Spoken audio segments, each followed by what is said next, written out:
Assalamualaikum warahmatullahi wabarakatuh. Halo kawan-kawan semua. Perkenalkan, saya Devi Dwi Agus Prastio, NIM 19 12 21 028 dari BKI 5A. Alhamdulillahirrabbilalamin. Pada kesempatan kali ini kita dapat bertemu lagi di mata kuliah Teknik Model Bimbingan Konseling dengan pengampu Bapak dosen Dr. Lukman Harahap MPD. Langsung saja, pada kesempatan kali ini saya akan mempraktikkan salah satu teknik model bimbingan konseling Islam. Baik, di sini saya akan menjelaskan sedikit mengenai teori yang akan saya gunakan pada praktek kali ini, yaitu rasional emotif terapi yang dikemukakan oleh Albert Ellis. Slide yang pertama adalah filsafat dasar. Manusia dilahirkan dengan potensi untuk berpikir rasional, tetapi juga memiliki kecenderungan ke arah berpikir curang.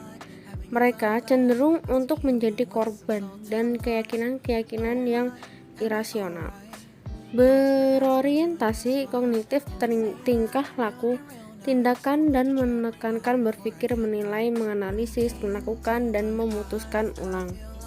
Slide selanjutnya yaitu konsep dasar. Manusia dilahirkan dengan potensi untuk berpikir rasional maupun untuk berpikir irasional. Neurotis adalah pemikiran dan tingkah laku irasional, yaitu ada potensi positif dan ada potensi negatif. Potensi positif yaitu memelihara diri, berbahagia, mencintai, bergabung dengan orang lain, tumbuh dan mengaktualkan diri. Sedangkan yang potensi negatif yaitu menghancurkan diri sendiri, menyesali kesalahan secara tak berkesudahan, intoleransi, mencela diri, dan perfeksional. Konsep dasar selanjutnya yaitu manusia dilahirkan dengan kecenderungan dengan mendesak pemenuhan keinginan-keinginan, tuntutan-tuntutan, hasrat-hasrat, dan kebutuhan dalam hidupnya. Jika tidak segera mencapai apa yang diinginkannya, manusia mempersalahkan dirinya ataupun orang lain. Sistem keyakinan atau belief adalah penyebab masalah-masalah emosional. Konsep dasar selanjutnya yaitu ada hubungan antara pikiran, perasaan atau emosi, dan perilaku. Selanjutnya, gangguan terjadi karena berakar pada bagaimana seseorang menangkap apa yang terjadi atau persepsi, pikiran, atau keyakinannya. Selanjutnya, jika keyakinan itu irasional atau salah, tidak masuk akal, dan berlebih-lebihan. Dalam slide selanjutnya, ada contoh belief yang irasional, bahwa diri harus dicintai, diterima, disukai semua orang. Yang kedua, ada bahwa diri harus kompeten dan berprestasi. Yang terakhir, mengerikan atau bencana jika suatu terjadi tidak seperti yang diharapkan. Tujuan terapi yaitu menghapuskan pandangan hidup klien yang mengalahkan diri dan membantu klien dalam memperoleh pandangan hidup yang lebih toleransi dan rasional. Si terapis yaitu terapis berfungsi sebagai guru dan klien sebagai murid. Terapis aktif dan direktif serta sering memberikan pandangan-pandangannya sendiri tanpa ragu atau objektif dan rasional. Slide selanjutnya yaitu ada langkah-langkah. Yang pertama, menunjukkan kepada klien bahwa masalah yang dihadapi berkaitan dengan keyakinan irasional. Yang kedua, menunjukkan bahwa ia sekarang mempertahankan atau sedang mempertahankan gangguan-gangguan emosional untuk tetap aktif dan terus-menerus berpikir secara tak logis. Yang ketiga, berusaha agar klien memperbaiki pikiran-pikirannya dan meninggalkan gagasan irasional. Yang terakhir, menantang Klein untuk mengembangkan filsafat hidup yang rasional sehingga ia bisa menghindari kemungkinan menjadi korban keyakinan irasional. Slide selanjutnya ada teknik-teknik terapi, yaitu pendekatan ini menggunakan prosedur yang beragam seperti mengajar, pekerjaan rumah, dan penerapan metode ilmiah logis bagi pemecahan masalah. Teknik ini dirancang untuk melibatkan Klein ke dalam evaluasi kritis atas filsafat hidupnya. Terapi ini menafsirkan, bertanya, menantang, dan mengkonfrontasikan Klein. Oke, selanjutnya terdapat tipe Klein yang dapat ditangani oleh teori RET, yaitu kecemasan moderat, masalah perkawinan, mengalami gangguan kepribadian neurotik, remaja nakal, kriminal dewasa, dan masalah psikomatis. Yang terakhir itu setelah lahir ya, itu ada penerapan, yaitu pendekatan ini menekankan pentingnya pemikiran sebagai dasar dari gangguan pribadi. Penekanannya pada keharusan praktek dan bertindak menuju perubahan tingkah laku. Setelah saya menjelaskan pengantar teori yang akan dipraktekkan, kali ini saya akan menjelaskan tentang teknik dan tahapan yang dipakai untuk praktek kali ini. Saya di sini mempunyai tema menjadi yang teratas.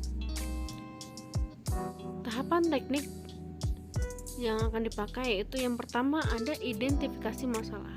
Di sini saya memiliki satu klien yang bernama Cendekia. Ia adalah seorang mahasiswi. Ia sekarang sedang berada di fase dimana semester akhir, dan ia sangat kehilangan pemikiran yang rasionalnya.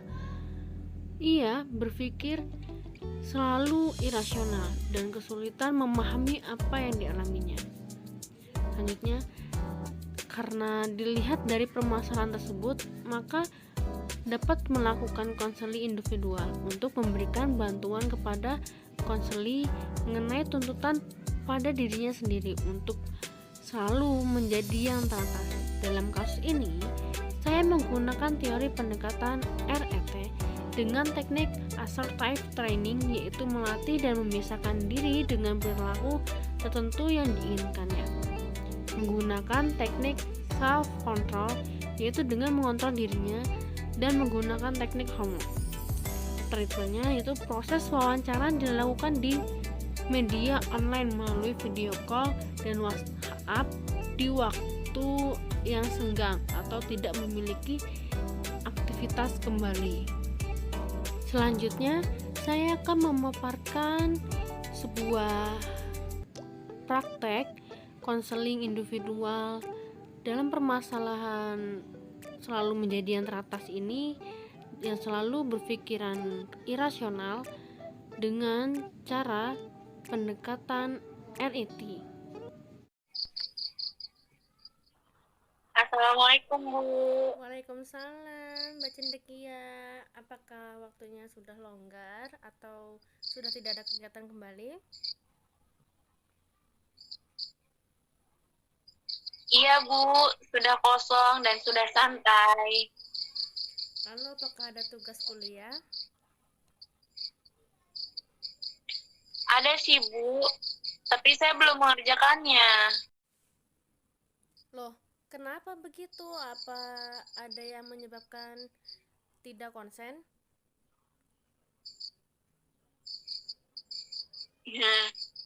Iya, saya juga nggak tahu. Sebenarnya saya juga bingung apa yang saya pikirkan. Saya senang kalau kamu bersedia menceritakan apa yang sedang menjadi beban di pikiranmu. Kamu bisa berbagi masalah dengan saya. Saya siap menjadi temanmu, pelan-pelan saja ceritanya. Saya bingung harus cerita dari mana. Saya takut, Bu. Tidak perlu takut, tidak perlu bingung, waktunya masih banyak. Kamu tenangin diri kamu dulu, saya siap menunggu pelan-pelan saja. Iya, jadi begini. Saya memiliki masalah. Kan saya selalu direvisi. Padahal saya tuh sudah mati-matian buat menyelesaikan tugas-tugas saya.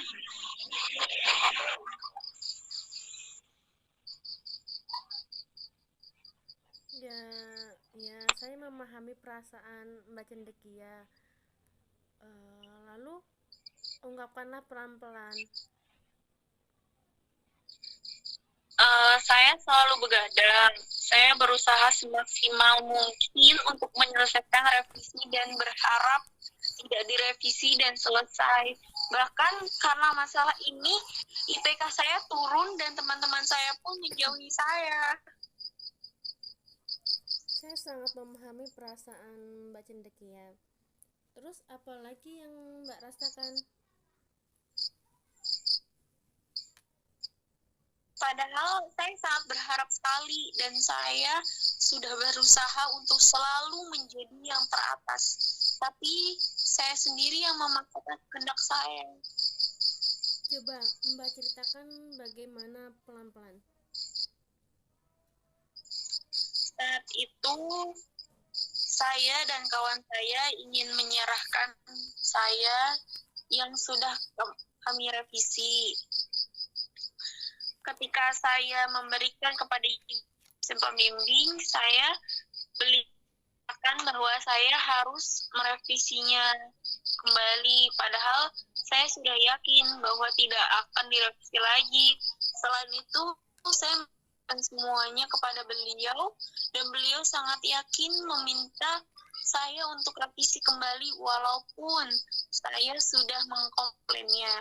Tak berhenti di situ, saya kembali menguatkan diri saya sendiri dan berpikir bahwa saya harus menjadi yang teratas. Menangis saja jika itu membuat Mbak Cendekia bisa lebih tenang. Saya bisa merasakan apa yang dialami Mbak Cendekia dan saya sangat merasakan itu. Jadi Mbak Cendekia merasa kejadian itu salah Mbak Cendekia dan Mbak merasa Allah itu tidak adil begitu. Iya, saya merasa ini semua kesalahan saya. Jadi saya berpikir semua ini tidak adil. Coba dipikir dahulu, berulang kali, apakah berpikir seperti itu sudah sesuai? Entahlah. Bagaimana dengan orang tua dan teman-teman Mbak Cendekia? Orang tua saya selalu menguatkan saya, walaupun sampai sekarang saya belum bisa membahagiakannya. Mereka berusaha menerima semuanya. Teman-teman saya selalu menguatkan saya dan mengingatkan saya bahwa memaksakan diri itu tidak baik. Orang tua Mbak Cendekia dan teman Mbak Cendekia tidak marah, tidak menuntut semua itu, dan mereka menerimanya. Sekarang mari kita berpikir bersama. Dari orang tua Mbak Cendekia dan teman-teman Mbak sangat mendukung dan mengingatkan Mbak Cendekia. Akan tetapi Mbak Cendekia ini memaksa dan mengorbankan diri Mbak dan orang lain. Menurut Mbak Cendekia, apakah itu cara yang baik dan tepat? Gimana ya? Saya selalu merasa dikejar perasaan bersalah dan takut. Pikiran itu selalu terlintas. Memang sulit untuk bisa selalu kompeten dalam segala hal. Pikiran kita memang terkadang ingin agar kita bisa menguasai semua hal, bisa melakukan semua hal dan lebih baik dari orang lain, menjadi kompeten dalam orang lain, atau mungkin menjadi yang teratas. Dan kalau segala sesuatunya tidak sesuai dengan harapan kita, kita menyalahkan diri kita sendiri, mengaku diri kita sebagai korban, atau menganggap dunia ini tidak adil pada kita. Terus saya harus bagaimana?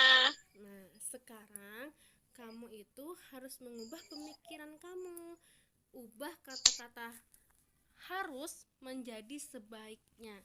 Jadi, kamu mengatakan pada diri kamu, sebaiknya saya mencoba. Jangan membuat sebuah kesimpulan yang negatif hanya karena beberapa hal buruk yang terjadi kepada kamu, lalu kamu menyimpulkan dunia ini tidak adil. Cobalah lebih peduli pada lingkungan. Paling tidak itu akan membuat pikiran kamu lebih mengerti tentang arti kehidupan, dan kamu harus mengubah pikiran kamu untuk menjadi yang teratas itu, dan mengalahkan seorang itu harus mengubahnya gitu. Oh begitu, saya paham. Nah, kita sudah bicara banyak. Apa yang bisa Mbak Cendekia simpulkan? Jadi saya harus merubah pikiran saya yang salah, dan saya harus mencoba menjadi diri saya sendiri tanpa harus memaksa atau menuntut sesuatu pada diri saya. Saya harus bersyukur pada diri saya sendiri. Saya tidak ingin lagi merasa tertekan oleh pemikiran saya yang salah. Rupanya kamu sudah paham dengan apa yang akan kamu lakukan. Kamu pasti bisa melakukannya.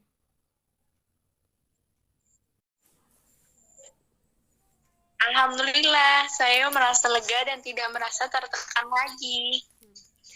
Jangan sungkan jika ada yang ingin kita bicarakan bersama, datang atau hubungi saya kembali. Baik, kalau begitu saya pamit. Terima kasih, Bu. Assalamualaikum. Waalaikumsalam. Terima kasih juga Mbak Alia. Mungkin cukup sekian dari saya, kurang lebihnya mohon maaf. Wassalamualaikum warahmatullahi wabarakatuh.